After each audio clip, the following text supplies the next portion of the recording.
Is this the best luxury convertible on the market? Well, it could well be. It's the Mercedes CLE 300 Cabriolet, and it has plenty of great features. It's beautiful, it looks great on the inside, and it feels really nice and luxurious, and it's more practical than you might expect. But I'll cover it all in this review, so if you haven't already, please do subscribe and ring the bell, and let's check it out. Roof down, people. At launch, there's just the CLE 300 on sale in Australia if you're buying the Cabriolet, and it does have a reasonable price point, $135,000 or thereabouts before on-road costs, and that makes it about $10,000 more expensive than the coupe version, which I've also done a review of. You can hit the link in the description if you want to see that test. But you're getting heaps of standard spec and tech for your money if you're buying the Cabrio. You're getting the AMG line sporty exterior package, nice big alloy wheels, but with run-flat tyres. I'll tell you what the problem is with that later on. And you've also got this electronic roof. Obviously there's a really neat folding feature to the roof mechanism. You've got an air deflector which pops out at the back as well. There's air scarf which blows nice warm air on your neck. You've got heated front seats, a heat reflective leather finish on those seats too. It is a 4-seater, which is good, and those front seats are heated with electric adjustment, and there are memory settings for the driver's side as well. You get keyless entry, push button start, a nice big touchscreen media system with Apple CarPlay, Android Auto and sat nav, and it can tilt towards you as well. You've got a digital instrument cluster, a head-up display with augmented reality sat nav, so there's plenty of great features on offer in this model, but there'd want to be for the money. So what else could you consider if you're looking for a convertible with plenty of wow factor? First and foremost, I think the best alternative to the Mercedes CLE Cabriolet is the BMW 4 Series Cabrio, and it does have a number of different models available. It starts at a much lower price point, so that might be all you need to know. You are getting a rear-wheel drive, smaller output model for that money, but there's a few different versions available. All of them have some interesting design on the outside. You might not love it, but I think that it does have a lot of value on offer in that 4 Series range, and it could be a great alternative to this. Otherwise, if you're looking for a 4-seater convertible with heaps of engine, well, go and have a look at the Ford Mustang, because it could be a fantastic choice. It costs a whole lot less. The Mustang is only available in GT spec with the 5-litre V8 engine, 4 seats and plenty of tech on the inside. It's a hoot to drive, and it makes a hell of a noise as well. And hey, as a weird alternative, how about you go and buy a Mazda MX-5 and spend the 80 grand on something else that you have left over in your pocket, because an MX-5 at about $50,000 is all the convertible you really need, so long as you can live with only having 2 seats, in my opinion anyway. Tell me what you would do in the comments section below. I'd love to hear from you, and if there's any other convertibles that you would recommend, please have your say in the comments. So if you're wondering why the CLE exists, it's basically here to take the place of the existing C-Class and E-Class 2-door models. So it's a blend in terms of the size and the pricing, and it really does have a beautiful presence to it, in my opinion. It is a decent sized vehicle. You'll see the dimensions on your screen now. Yes, almost 4.9 meters long, so it's a big unit. It's got a nice long wheelbase to spread all of that mass of metal, but it looks great with the roof down and with it up as well. Now I want to show you something about the access to the back here. I'll just open the door. Yes, you've got keyless entry here, and if you want to let yourself or someone else into the back, you just pull that tab and the seat will slide forward for you. Now, I'll get into the back in the next section of this video, but yes, it's maybe better for kiddos rather than grown-ups. Now let's have a look at the rear of the car as well, see what the design looks like with the roof down. And I think that it does have a gorgeous design. Now let's have a look in the boot and see what we are dealing with. So no electric boot, it just sort of pops open like so. And you can see some figures on your screen now to tell you just how much space you've got to play with. There's less with the roof down because the housing for the roof drops down a little bit, but a little bit more when you are using it empty. Now, there are some things in the back that you need to pay attention to. Over this side, you'll see you've got a first aid kit, and over this side, nothing really. You've got some drop-down controls there for those back seats, lights in the back. You should be able to fit a golf bag in there, even with the roof down. And underneath there is no spare. That's right, this vehicle is running run-flat tires, so that's maybe not ideal for everyone's life. But you do get a safety triangle there. And now I'm just going to show you what it looks like when you try and fit a pram in the back. Now this is a very, very small travel pram that we've got, and it can slide in underneath there with room to spare. So if you're thinking you won't be able to take your kiddos away for a weekend, wrong. You can, just have to have some soft luggage around the outsides.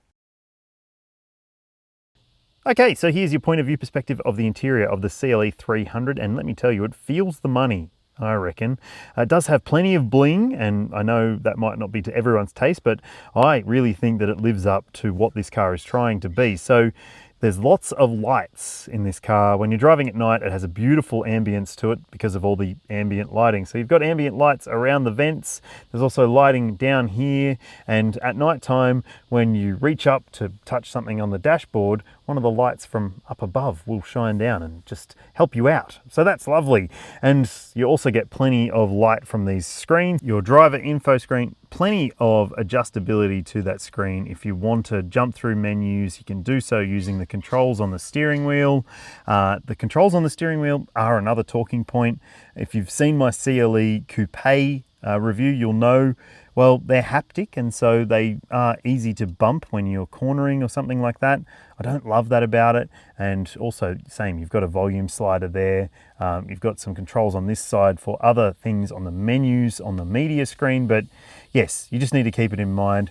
Your gear selector is up there too, which is another strange one. Common to a lot of Mercedes. It does have paddle shifters if you want to take matters into your own hands, and you've got a wiper stalk on that side. You've got auto lights. If you want to just keep them on auto, then just do that, and that's your other light controls are down there. Your seat controls are on the doors, so you've got electric seat adjustment. That is your seat heating button, and that one there is your neck heating button because you've got that. There's bottle holders in the doors, and there's cup holders between the seats. There's a little phone charger in there, and that's a little bit awkward to get to, and you've got a USB port there. Your convertible controls are here. Now this one here is to put the roof down, this one here is to put the roof up, and this one here is to raise the wind deflector. Now I don't love this piano black finish here. It does have lots of fingerprintiness to it.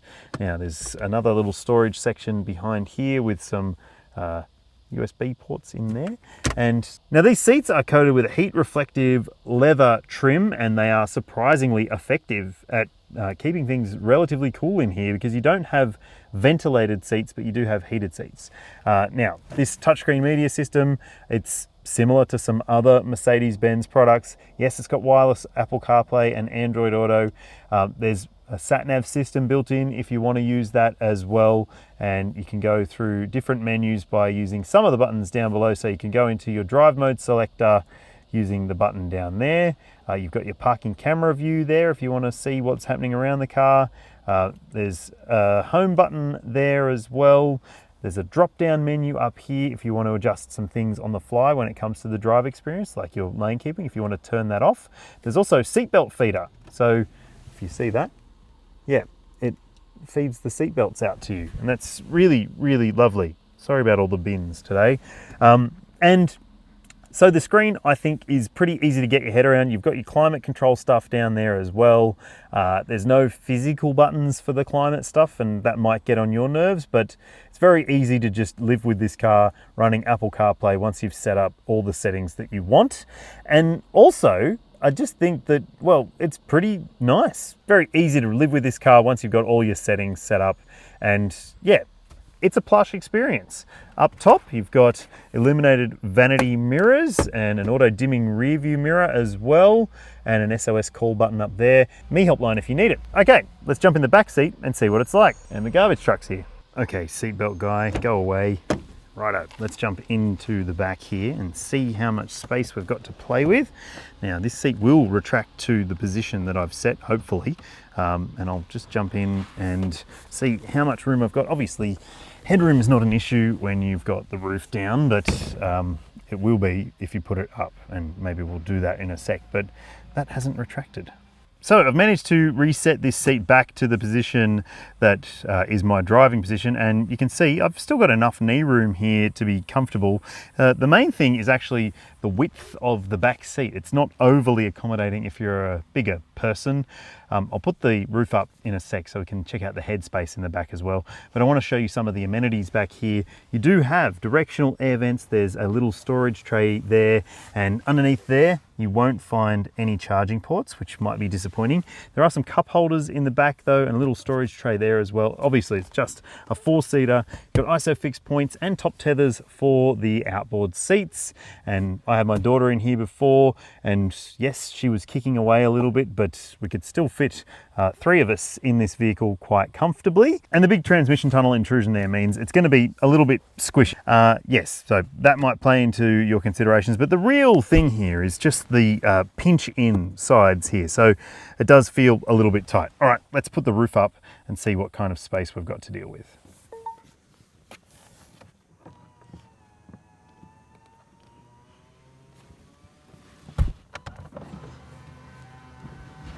So yeah, it does have, well, limited headroom above, but at least it's a nice fabric-y finish. It's not one of those hard top convertibles. So if you are tall and you're stuck in the back, well, you sort of at least got a little bit of wiggle room, but certainly more accommodating than you might expect for a convertible. As I mentioned earlier, the CLE only comes as a 300 in Australia in Cabriolet design. So it's powered by a 2-litre 4-cylinder turbo petrol engine with 48-volt mild hybrid technology built in. Now, it's good for 190 kilowatts of power, 400 newton meters of torque, and it uses a 9-speed automatic transmission and has all-wheel drive as standard.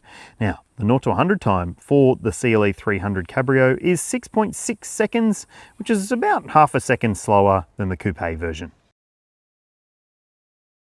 All right, time to go for a drive in the CLE 300 Cabriolet, and it is largely a very nice drive experience. It's relatively smooth, it's relatively powerful, relatively comfortable in most situations, although I do have some issues with the ride character of this vehicle, mainly to do with the fact that it's got run flat tires, and that means that it does have a tendency to be clumsy over sharp bumps. It sort of feels like it is not necessarily cosseting when you hit a sharp edge, but I think that generally the ride comfort is good as a cruiser. It's certainly not the sportiest car to drive, even though it does have a decent amount of power and torque, and it does have plenty of grunt when you put your foot down. And there's a few different drive modes as well to choose from if you want to. But it's not the sort of car that thrills you, in my opinion, not as much as some of the others out there for similar money that might really give you the thrill factor. Whereas this is more of a luxury cruiser, and that's what it's trying to be. So I'm totally cool with that as the outcome here. And also, I think that, well, the steering doesn't have the sort of sportiness that you might expect from a sports convertible. So it's rather light, and you can make it heavier if you want to, but I don't necessarily feel like you're getting that much of a sporty experience here. But yeah, I think it's acceptable, but certainly not exceptional in terms of the sportiness of this drive experience. Okay, so it was a little bit too wobbly to do the driving to camera stuff with the roof down. You can raise the roof at up to 60 k's an hour, so that's nice. And it means that you can basically cruise with the roof down, and if you want it up, well, you can do it while you're still moving along, unlike some other cars where you have to be almost at a stop for it to put the roof up. So I think that it's certainly an interesting vehicle. It does definitely quieten things down, obviously, when you do put the roof up, and it makes things feel a little bit more solid as well. The camera was really shaky with the roof down, and that's basically to do with a little bit less rigidity through the body when the roof is down. It's still a little bit wobbly. That's just one of the, I guess, considerations when you're buying a convertible, is that they're never quite as stiff because they don't have a roof over their top. So it's just something you got to deal with. Now, as I said, this car is a mild hybrid. So when you hit the brakes and come up to a stop, it will basically turn off the engine before you'd think at about 10 k's an hour. It's got a smart alternator generator thing to re-kick things into life, and it does actually have a really nice switch on factor, this car. So when you press the button in the morning, if the car's cold and it's been parked outside, it just has a smooth startup, which is part of that hybrid system, and I like that about it. It does add some luxury factor, but also I think that the 48 volt hybrid system is pretty well integrated into this drive experience, and the brake pedal feel is mostly pretty good. It does have regen braking built into it, of course, but it does have a pretty honest and natural feel to the brakes. I will mention though, with these drive modes, you can't adjust the way the suspension behaves. In individual mode, you can configure those elements of the drive, but you can't adjust the ride, which again might be something you want to keep in mind about this vehicle. But look, I think more generally, the drive experience here is mostly very agreeable and pretty likable in a lot of ways too. And otherwise, there's not really any annoyance when it comes to the safety stuff. It's all pretty well balanced. You've got a speed sign recognition system, and it just has a little icon there on the screen. It doesn't get on your nerves. There's a lane keeping system you can turn off by dragging down on the top of the screen to quickly get to that switch off function, but it's not too bad either. Another thing I'll just call out is if you do go for a longer road trip and you encounter high-speed, coarse-chip road surfaces, you will find this car to be pretty loud on the inside. All right, so let's talk fuel consumption. You'll see the official combined cycle fuel consumption figure for the CLE 300 Cabriolet 4MATIC on your screen now, and that is a reasonable number, certainly not mind-blowingly low for a 48 volt mild hybrid vehicle, but it's also a big unit as well, isn't it? So if you're wondering what I've seen across my time testing this vehicle, including the sort of stuff you might do, including also driving it just for the sake of going for a drive, which is what you buy a convertible for, right? Well, the number's on your screen now, and I think that that is okay. Certainly not mind-blowingly good, but not terrible either. Now, you also need to keep in mind this vehicle does need 95 RON premium unleaded petrol, and if you're wondering about cruising range, well, I'll put the tank capacity for it on your screen now, so you'll be able to do the maths and see what you'll be able to achieve.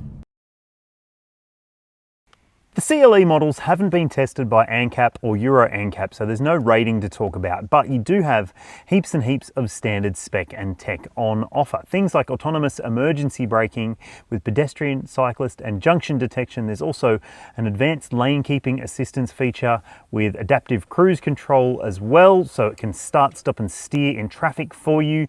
There's blind spot monitoring and rear cross traffic alert as standard, and you get a surround view camera as well, and parking sensors all around the car too. So don't go thinking that this intimidatingly sized vehicle will be difficult to live with and difficult to park, because it's actually quite surprisingly easy to park for such a big rig. Now, when it comes to airbag coverage, you've got dual front, a front center airbag. There's also front side airbags and rear side airbags as well.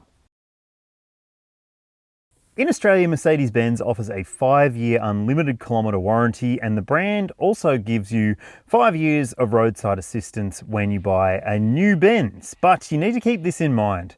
Your servicing intervals, which you'll see on your screen, are lengthy, and the servicing costs are expensive. There's a 3, 4 or 5 year prepaid service plan available for this vehicle, and you'll see some of those costs on your screen now. Wow, that is not cheap to maintain. The Mercedes CLE 300 Cabriolet is definitely a luxury convertible done well. This is a big vehicle with surprising levels of practicality and plenty of features for the money. It's not the greatest thing to drive in my opinion. It doesn't really gel with my tastes, but if you're just after a cruiser for a Sunday drive, it could be a fantastic choice. Tell me what you think about it in the comments section below. Would you go for this or one of those alternatives I mentioned earlier? Thanks for watching, thanks for subscribing, and I'll see you when I see you.